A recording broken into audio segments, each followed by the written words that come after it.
What up, everybody? What up, everybody? Let me get to the spot. Let me get to the spot. Oh, hey, everybody. This is Plan Your Greatness, and I am your gracious host, Carlton Hamilton. And let's get started. We are going to talk about tonight, we're going to talk about setting astronomical dreams, meaning something that's life-changing in your life. Okay, now the reason why I start there is because I'm going to take you back on a little bit of a journey. When I entered the prison system, I was operating roughly from about a fifth or sixth grade level of understanding in every area of academics. I mean, I was really struggling. How do I know that? Because I graduated high school with a 1.51 grade point average. That in itself tells you how much I struggled with school. I basically had to pass every class the second semester of my junior year and both semesters of my senior year. Had I failed any of those classes, I would not have graduated from high school. I basically had to do a UConn 2011 with Kemba Walker. I had to go, win 11 straight games. So that's where I was. And so now I'm in the prison system and I'm at the bottom. And now you tack on being at the bottom a felony conviction. I mean, I couldn't really go any lower than that other than being dead. But now I'm alive and I have to face this world that I created. So I set my goals as high as I could possibly imagine at that moment. Think about it. You're talking about somebody who is in their 30s, but has a fifth or sixth grade level of understanding. Okay. I mean, I barely could work. If I went into a job and there was something very complicated, I probably couldn't really process through it. So here I am starting at the bottom. And so what I did, I said, I'm going to get a college degree because it was going to answer one of the questions that I had for myself. And that was, does a college degree trump a felony? So that was the first thing. I'm getting a college degree because I want to see if that's true. And then I even said, I still have the paper somewhere and I'm going to probably show them in one of my other videos. I write on there that I'm going to be a motivational speaker. I'm going to write a book.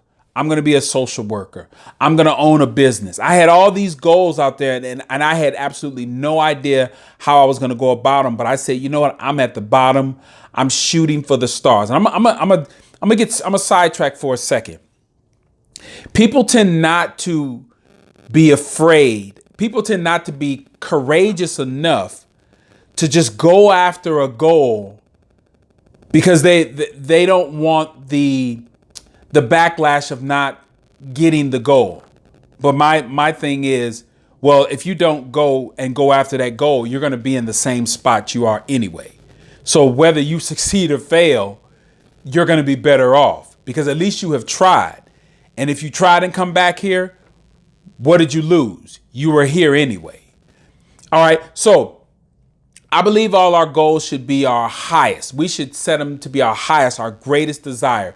And then we should go about the business of that, making it our life work. Okay. Some of you that are watching this video, you have people that have never graduated high school in your family. So why don't you be the first? That's what I'm saying. Set a goal that no one else in your circle has done. Okay. Somebody has gotten a high school diploma. Be the first to get a bachelor's degree. Be the first to get a master's degree. Be the first to get a doctorate degree. If you want to be a pilot and there's no pilots in your family, well, then be a pilot. Okay. If there are no business owners in your family, be the first one to own a business. If you're striving to be in sports, baseball, basketball, football, whatever it is, strive to make the Hall of Fame, the highest level in your field. Be that, because what that does, that requires you to make a plan and then to go about creating some action to get that done. Daily behaviors within your plan and your action to get this thing done. Now, Some people get very afraid when they start making these plans and setting these goals that are like just so far outside of their box. But this is what you do. You start off with the African proverb. How do you eat an elephant? You eat it one bite at a time. So in contemporary terms, it's called reverse engineering the process. Because what you do, like in my situation, I am now a college graduate, I'm a business owner, I'm an author, and I'm a motivational speaker. I have hit everything that I said I was going to hit. And how did I do that? Because I set my goals so far out there, but what I did was I reverse engineered the process. In order for me now to be a motivational speaker, there's things I need to do. In order for me to become a business owner, there were steps that I needed to get to. In order for me to be a college graduate, an author, every one of those things required some steps. And so what I did is I said, okay, that's what I want at the end. But what do I need to have accomplished by a year, 6 months, 3 months, 1 month, a week, a day?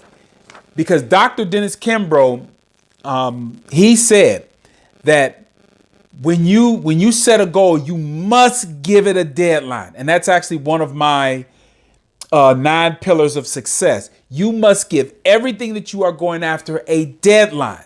And the reason why you need to give it a deadline is because Dr. Dennis Kimbro says what gets measured gets done. If you do not have a deadline, there is no sense of urgency for you to get it done. You are just going to be dragging your feet. Oh, I'll get around to it. But if you have a deadline to say this needs to be done by this particular date, it's going to force you to start taking action, because every day you get closer to that goal. So you're either going to have to pace yourself out to get it, or you're going to have to accelerate that process if you start dragging your feet. Okay. Then this takes you back to your plan and your action and your daily behaviors. Because when you have a deadline, as I just said, it forces you every day to have some sort of routine. And Eric Thomas, motivational, I think he's the top motivational speaker in the world. He says the success is the DNA of your success is in your daily routine. You cannot get around it. And that's why I said that set your goals high. Say I'm gonna get a doctorate degree. Say I'm going to be a pilot. Say I'm going to be a business owner. Say I'm going to make it to the Hall of Fame, because you know what all those things have in common? Longevity. You cannot make the Hall of Fame play in 1 year.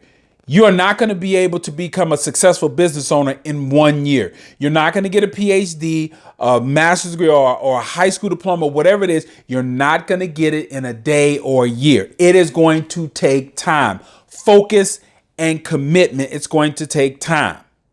And so as you see through this process, when you set your goals way out there, impossible goals, there is another African proverb, the journey, or I think this is a Chinese proverb, where it says the journey of 1,000 miles begins with one step. That is exactly what it is. One step. In the movie, what is that movie?